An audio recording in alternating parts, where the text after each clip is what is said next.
साथीहरू तिते करेलाको अचार पनि तितो नहुने तरिकाले कहिले बनाएर खानुभएको छ?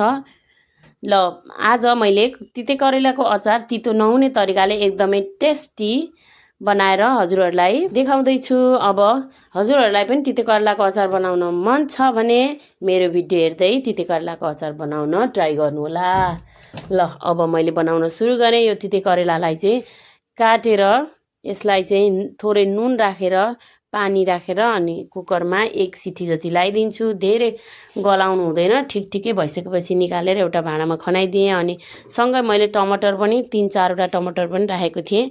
अब यो टमाटर पनि गलेर मजाले पाकिसक्यो। अब यसलाई चाहिँ यसो मोलेर यसको चाहिँ प्युरी बनाइदिन्छु टमाटरको। अनि यता चाहिँ एउटा प्यानमा तेल बसालेँ, मेथी फुराएँ, अनि थोरै टिमुरलाई पनि फुराइदिएँ, अनि हरियो खुर्सानी पनि फुराएँ। अनि यो अघि बनाएर राखेको टमाटरको पेस्टलाई पनि राखेर एकछिन मजाले चलाइदिन्छु। अब अलिअलि चलाइसकेपछि एकैछिनमा नुन, बेसार, धुलो खुर्सानी राखेर एकछिन मजाले चलाइदिन्छु। अनि यो बोइल गरेर राखेको करेलालाई पनि राखिदिन्छु। अनि एकछिन मजाले यसलाई पनि चलाइदिन्छु। अनि थोरै माथिबाट तिलको धुलो राखेर एकछिन चलाइसकेपछि अनि माथिबाट कागतीलाई निचोरिदिन्छु।